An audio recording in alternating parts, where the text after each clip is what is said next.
Welcome and welcome back, fellow fans of Clash of Clans. This just into the Gala newsroom.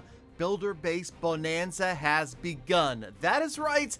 Builder Base 2.0, you knew it was coming, and here we go. It is update season. Sneak peeks cannot be that far away, so it is the best time possible to be subscribed to the channel, to have notifications turned on for the earliest and most accurate update information, including this right here, the very first look at Builder Hall 7 Builder Base footage. Now, in addition to this amazing bonanza, and I'll get to that in just a moment, remember that there are some incredible shop offers right now, and for those of you that are able to purchase those shop offers, it is always greatly appreciated that you consider using creator code Galadon before you make the purchases. Of course, any creator code is better than none at all, but the creator code over here, Galadon, does go a great length to help keep the videos, the shorts, the longs, the in-betweens coming, and of course the live streams, so thank you all very much for that.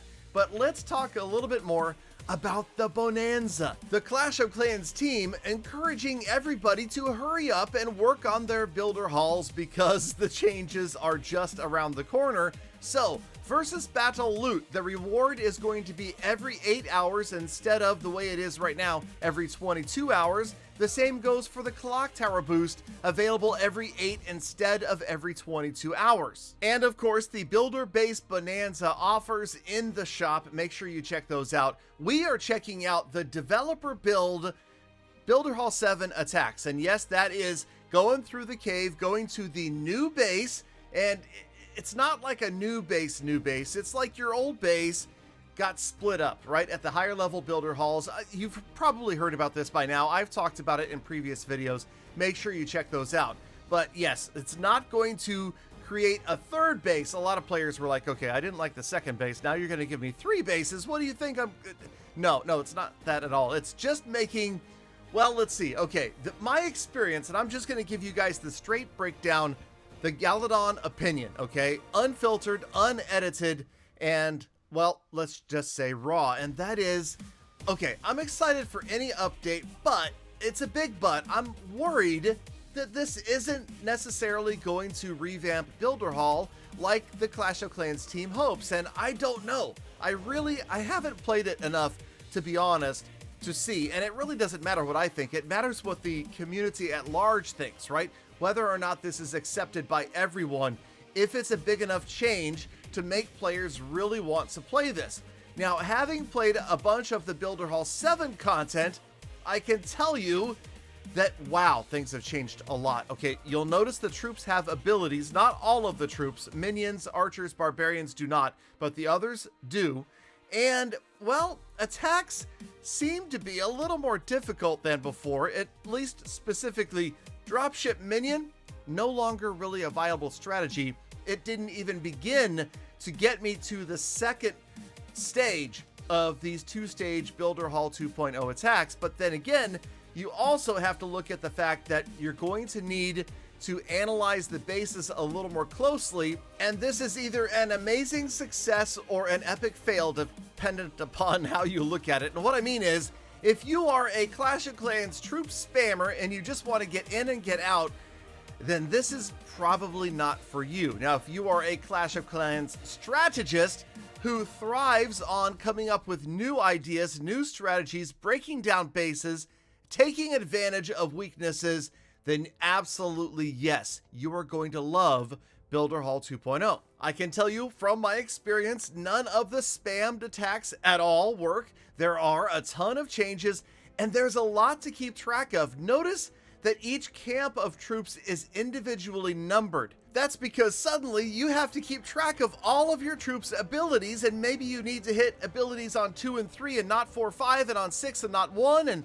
oh man, okay, yeah, okay. Now, the rest of the clips I'm going to show you are individual troops, the entire attack just spamming one specific troop so you can see these abilities that they have. Also, all of this footage from here on out for the rest of the video is at 2 times speed.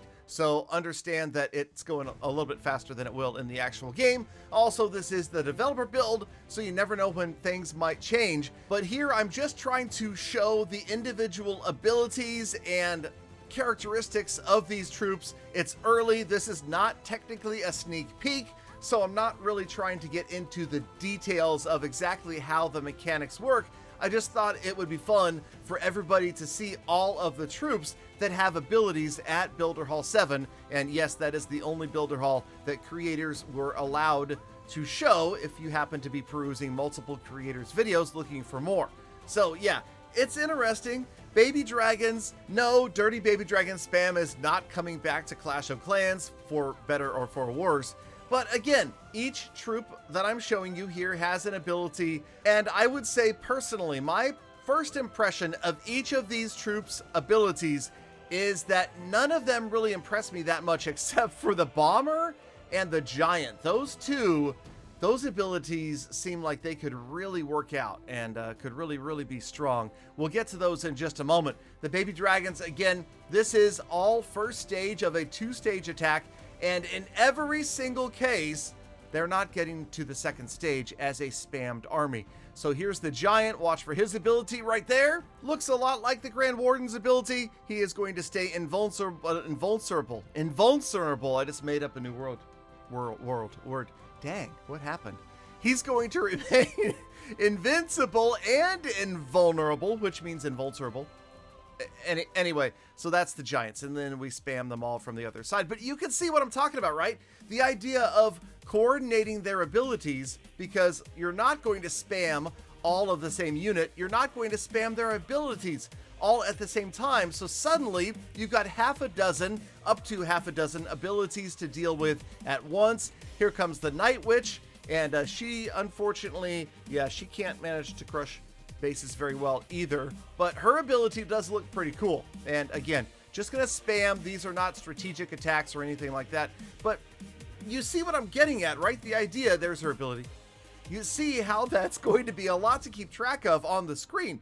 I don't know, it feels to me right now overwhelming, and I don't know if that's just a learning curve thing and players will get used to this and enjoy it and have lots of different abilities that they can use at different times for different units to get through different stages at different bases with different defenses and different wall layouts.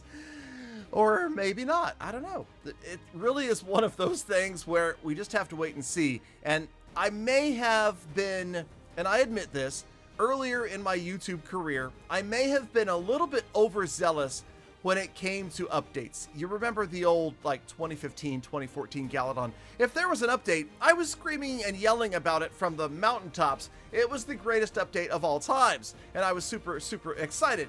Now, I'm trying to reserve judgment and wanting to see how the community feels about things. Now, again, I do love this. I think this ability looks absolutely amazing. It's annihilating walls, and you can practically take out every wall in a base if you use all bombers. The problem is that you're going to be left with a base full of defenses and other buildings, but you wrecked the walls, you sure did. But obviously you can see the strategy here. Those are going to be amazing if deployed correctly. Last but not least, one of my favorite troops, the Dropship. Obviously you saw earlier, Dropship minion did not go over very well, and much like the bomber ability, it looks like the Dropship has a giant bomb that drops that does extra damage. But we're going to get into this more deeply very soon. I know you are by now subscribed, you have notifications turned on, and you activated code Galadon in the shop because you're ready. You're gonna give it a try. You're going to let me know in the comments on the future videos. Thank you, Galafam, for sticking around all the way to the end of this brief update related announcement / builder based bonanza episode, and I'll see you again tomorrow for more full attacks. Now enjoy the amazingly timed outro music with the video. It looks pretty cool.